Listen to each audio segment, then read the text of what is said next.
बिस्मिल्लाहिर्रहमानिर्रहीम बिस्मिल्लाहिर्रहमानिर्रहीम। Dear students of first year, आज हम फिज़िक्स का लेक्चर नंबर 7 स्टार्ट करने चाह रहे हैं और वो है वेक्टर और क्रॉस प्रोडक्ट। इससे प्रीवियस लेक्चर में हमने पढ़ा था स्केलर या फिर डॉट प्रोडक्ट, और उसमें ये होता है कि जब दो वेक्टर्स का आप डॉट प्रोडक्ट लेते हैं या मल्टीप्लाई करते हैं तो रिज़ल्ट क्या आता है, स्केलर आता है। लेकिन यहाँ पर थोड़ा सा डिफरेंट है क्योंकि इसका नाम वेक्टर प्रोडक्ट है, तो जब दो वेक्टर्स को मल्टीप्लाई करेंगे तो रिज़ल्ट भी वेक्टर आएगा। तो when the product of two vector resulting into a vector quantity is known as vector और cross product. Consider two vectors a and b. फ़र्ज़ करें दो वेक्टर्स हैं ए और बी और वह दोनों एक दूसरे से कितने एंगल पर हैं, थीटा पर विद ईच अदर। हम यहाँ पर ये चीज़ अलग से भी बना देते हैं। फ़र्ज़ करें ये दो वेक्टर्स हैं, ये एक वेक्टर ए है, ये बी है, दोनों की टेल्स मिली हैं और वो एक दूसरे से कितने एंगल पर हैं, थीटा पर है। तो उनके दरमियान मल्टीप्लिकेशन के लिए कौन सा साइन लगाएंगे, क्रॉस। तो ए क्रॉस बी बराबर आएगा ए बी साइन थीटा और साथ यूनिट वेक्टर आ जाएगा एन कैप। और इस ए क्रॉस बी का प्रोडक्ट इन दो चीज़ों के बराबर आया, जिसमें A B sine theta magnitude है इन दोनों वेक्टर्स के क्रॉस प्रोडक्ट की। और इसमें ये जो एन कैप है, कैप लगी हो तो यूनिट वेक्टर है, और यूनिट वेक्टर क्या बताता है, डायरेक्शन। तो ये ए क्रॉस बी दोनों वेक्टर्स के ज़रब की डायरेक्शन बता रहा है, और इसे हम यूनिट वेक्टर कहते हैं, representing the direction of A cross B which is normal to the plane, जो कि हमेशा उस प्लेन के परपेंडिकुलर होगा जिस प्लेन में ए और बी मौजूद होंगे। और ये मैयर किससे करेंगे, राइट हैंड रूल से। अब ये कैसे परपेंडिकुलर आता है, इसे समझने के लिए हम यहाँ पर दो प्लेन्स बनाई हुई हैं, आपको नज़र आ रही हैं, और इसमें दो वेक्टर्स भी आपको नज़र आ रहे हैं। फ़र्ज़ करें ये एक प्लेन है, ये वाला एक्सेस एक्स कह देता हूँ, ये वाला एक्सेस वाई कह देता हूँ। जैसे ये पेज है, ये भी एक प्लेन है। अब इसमें मैंने दोनों वेक्टर्स को टेल्स से जोड़ दिया, और ये एक वेक्टर ए, ये दूसरा वेक्टर बी, और इनके दरमियान कोई सा भी एक एंगल मामूली सा रख दिया, उसका नाम क्या है, थीटा। अब राइट हैंड रूल, जब भी आपने दो वेक्टर्स के लिए लेना है तो वो क्रॉस प्रोडक्ट की डायरेक्शन मालूम करने के लिए लेना है।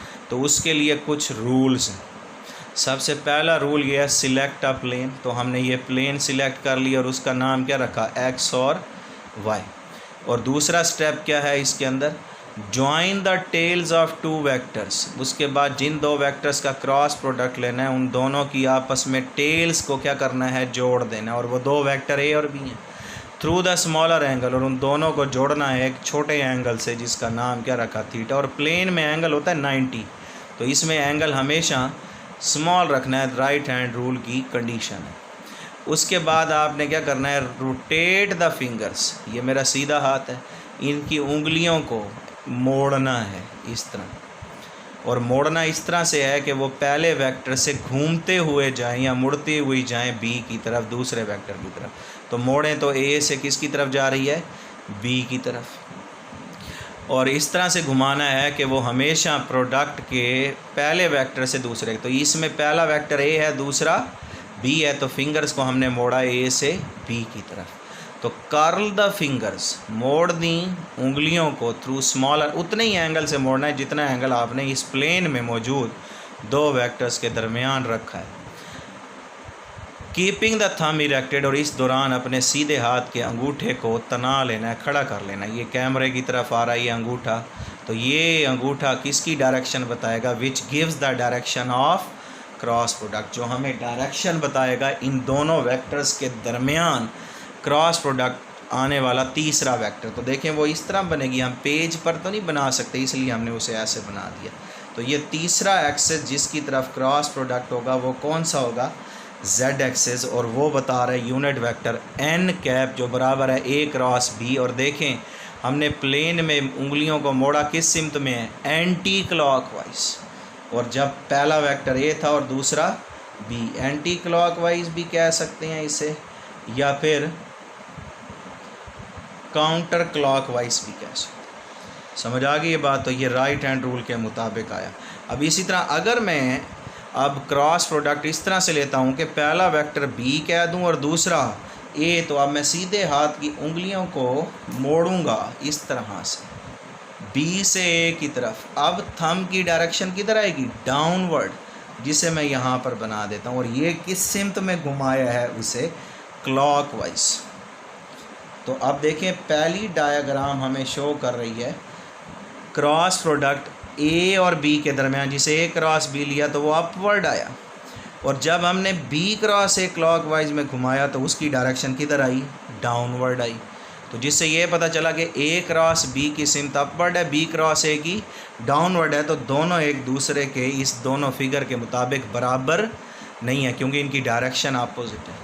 इसलिए हम ये कह सकते हैं कि क्रॉस प्रोडक्ट जो है वो नॉन कम्यूटेटिव। लेकिन हम ये कह सकते हैं दोनों की डायरेक्शन तो अपोजिट है, लेकिन दोनों की मैग्नीट्यूड सेम है। तो a cross B is equal to minus b cross a, मतलब जितनी ए क्रॉस बी की वैल्यू है मैग्नीट्यूड, उतनी ही बी क्रॉस ए की, लेकिन डायरेक्शन अपोजिट, इसलिए माइनस साइन आ जाएगा। इसलिए इसे नॉन कम्यूटेटिव कहते हैं। और इसकी एग्जांपल्स में क्रॉस प्रोडक्ट की प्रैक्टिकली क्या है? सबसे पहले टॉर्क, वो होता है आर क्रॉस एफ। हमारा अगला टॉपिक है, हम पढ़ेंगे, जिसमें आर मोमेंट आर्म है, एफ फोर्स है, टॉर्क। और दूसरी एग्जांपल है angular momentum, L is equal to R cross P, जिसमें आर पोजीशन वेक्टर है और पी लीनियर मोमेंटम। अब उसके बाद ये शॉर्ट क्वेश्चन में भी पूछा जा सकता है कि prove that a cross B is not equal to b cross a, या a cross B is equal to minus b cross a. तो ये दो डायग्राम्स बना के आप उसे कंपेयर कर सकते हैं। अब नेक्स्ट हमने डॉट प्रोडक्ट की तरह इसकी भी क्या पढ़नी है? कैरेक्टरिस्टिक्स पढ़नी है, प्रॉपर्टीज़ पढ़नी है, मुख्तलिफ वेक्टर्स की कंडीशंस पर इसको पढ़ना है। फ़र्ज़ करें सबसे पहले मैं ये कहता हूँ, पहली प्रॉपर्टी तो अब हम ही साबित कर चुके हैं कि a cross B is not equal to b cross a, या इसको हमने लिखा a cross B is equal to minus b cross a, means cross product is non commutative. वो कम्यूटेटिव प्रॉपर्टी को होल्ड नहीं करता है। दूसरा है पैरेलल वेक्टर। फ़र्ज़ करें दो वेक्टर्स हैं ए और बी, एक ही सिमत में, उनके दरमियान एंगल क्या होगा? ज़ीरो। और ए क्रॉस बी होता है A B sine of theta की जगह ज़ीरो आ जाएगा इनटू एन कैप, और साइन ऑफ ज़ीरो ज़ीरो, तो क्रॉस प्रोडक्ट भी ज़ीरो। तो क्रॉस प्रोडक्ट इज़ ज़ीरो कौन से वेक्टर्स के लिए? पैरेलल। अब मैं दूसरी कंडीशन लेता हूँ, anti parallel vectors. Anti parallel वो हैं जो एक दूसरे से डायरेक्शन में अपोजिट हैं और इनके दरमियान एंगल 180, तो इनका cross product A cross B is equal to A B sine of 180 आ जाएगा into n cap. Sine of 180 zero, तो अगेन क्रॉस प्रोडक्ट भी ज़ीरो। तो क्या पता चला कि क्रॉस प्रोडक्ट पैरेलल और एंटी पैरेलल वेक्टर्स के लिए लागू नहीं होता है, लेकिन डॉट प्रोडक्ट पैरेलल और एंटी पैरेलल के लिए वैलिड होता है। अब आ जाएं कौन से वेक्टर्स पर? परपेंडिकुलर वेक्टर्स, ऐसे वेक्टर जिनके दरमियान एंगल 90 हो। ये देखें यहाँ 90 बन रहा है। तो फिर देखें a cross B is equal to A B sine of 90 आ जाएगा इनटू एन कैप, और साइन ऑफ 90 इक्वल होता है 1 के, तो बच क्या गया? A b into n cap. तो अब ए क्रॉस बी किसके बराबर आया? दोनों वेक्टर्स की मैग्नीट्यूड के ज़रब के बराबर। तो cross product is equal to the product of magnitude of two vectors. अब मैं दो मुख्तलिफ वेक्टर्स का क्या लेता हूँ? क्रॉस प्रोडक्ट, लेकिन कौन से वेक्टर्स का? यूनिट वेक्टर्स का। तो सबसे पहले यहाँ डायग्राम बनाएं जिसमें एक्स वाई और जेड तीनों एक्सेस बनाएं, और एक्स की तरफ यूनिट वेक्टर आई, वाई की तरफ जे, जेड की तरफ के।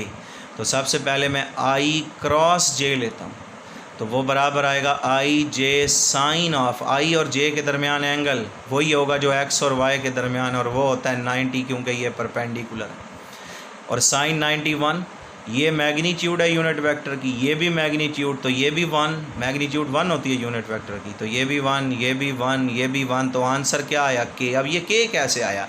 क्योंकि जब आई क्रॉस जे लेंगे तो आप राइट हैंड रूल लगाएंगे, और राइट हैंड रूल के मुताबिक आई से उंगलियों को मोड़ेंगे जे की तरफ, और थंब जो होगा वो आई क्रॉस जे का प्रोडक्ट बताएगा, और वो कौन सा एक्सिस है? जेड, और जेड की तरफ यूनिट वेक्टर होता है के।